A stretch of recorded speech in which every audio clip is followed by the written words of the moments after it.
Hello mga kasari, so ayan, tinanggal pa na namin yung mga galon ng mga mineral dyan ay dahil nga ibabalik namin doon sa aking suki na pinagkuhaan na namin ng mineral. Dahil meron na akong lumipat na ako ng pinagkuhaan. Dahil hindi na nga sila nagdi-deliver mga kasari dahil wala na silang driver. At pagkatapos nga namin magtanggal yung galon, ayan, tinanggal ko naman yung mga ibang mga karton, ibang mga kalat dyan sa aking lagayan mga kasari dahil nga na meron kaming nabiling uling at ilalagay nga namin muna dyan yung uling para pag uwi ko mamaya ay talagang i-repack ko na talaga dahil wala na talagang akong uling. Ubos na talaga yung uling ko nung nakaraang araw pa. Ang bilis talaga na ubos yung uling ko mga kasari. Yung 5 sako ay ang bilis talaga at ilang linggo lang yata yung aking nirepack na uling na sobrang dami po yan. Pero ang bilis talaga dahil nga bukod sa maganda kasi yung uling ko at maganda rin kasi yung pagka-repack ko. Marami-rami rin kasi yung nire-repack ko. At yung uling ko ay talaga hinahanap nila kasi nga madingas talaga yung uling ko. At yun na nga tinulungan na nga ng anak ko yung aking asawa na maghakot dahil nga aalis pa kami dahil mamimili kami ng bigas. At habang hinahakot nga nila yung mga uling mga kasari ay naipaisip nga ako kung mayroon ba akong tutubuin dito dahil sobrang liit talaga ng sako. Naganda nang talaga ako sa uling dahil bukod kasi sa kahoy ay talagang ang madingas talaga ito, makikita ko naman at saka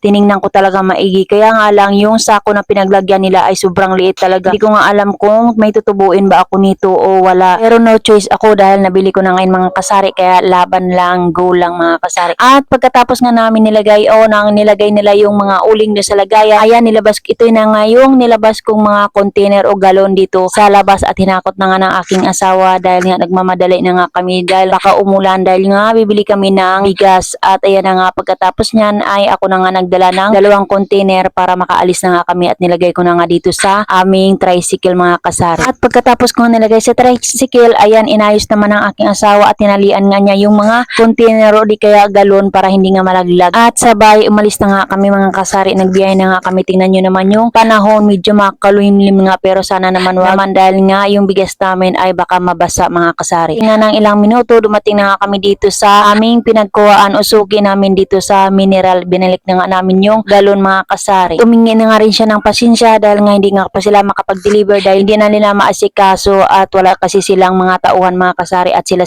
lang kasi ni nanay ang kumikilos dito kaya wala naman silang driver. At ayan ang mga kasari, nung nag-usap tapos na nga kami nag-usap, ayan, nilagay na nga ng asawa ko at binilang na nga namin yung mga galon para kahit paano ay masauli namin ng maayos para kahit man sa iba ay makaulit kami ng makahiram kami ng mga galon sa iba mga kasari dahil kahit paano hindi nga sila nakabiyahe o hindi naman sila nakapunta sa amin ay kami na lang nagsarili ng ang balik dito sa kanilang bahay. At pagkatapos nga namin ibalik, ayan, umalis na nga kami at dito na nga kami sa bilihan ng bigas mga kasari at dito nga kami sa may bodega na aming pagbibilan. At ayan na nga, nabili ko mga kasari, sobrang mahal na naman ang bigas, tumaas na naman uli yung bigas. Yan binili ko mga kasari ay yung pinakamura lang talaga ng bigas pero okay naman, parang maganda naman tingnan. Halos na lang tuwing mamimili ako mga kasari ay talagang tumataas na ng bigas. Iwan ko lang kung susunod na naman, hindi ko alam kung tataas na naman, hindi ko nga alam paano ko babudgetin ito dahil kahit paano ay talagang makabili talaga ako ng paninda kong bigas dahil nga siyempre nagsasaing din kami. Grabe talaga mga kasari, halos tuwing mamimili na lang ako ay tumataas ang bigas at hindi ko nga alam kung talagang magmumura na naman, kailan talaga magmumura yung bigas natin. At ayan na nga mga kasari, pagdating nga namin paggaling sa bigas ay nagbumili ng bigas. Ayan, hinakot na nga ng aking asawa at tinanggal ko nga yung nakalagay dyan na asukal dahil yan nga yung paglagyan namin ng bigas mga kasari at inisa-isa na nga nila ng paghakot yan at kasama ng anak ko. Ay ayan na nga mga kasari, bali tanghali na nga kami dumating dyan at dalagang gutom na kami at binilisan na nga nila paghakot dahil nga siyempre kakain pa nga kami at nagpahinga lang kung kunti at maya ay makapag-repack na ako ng aking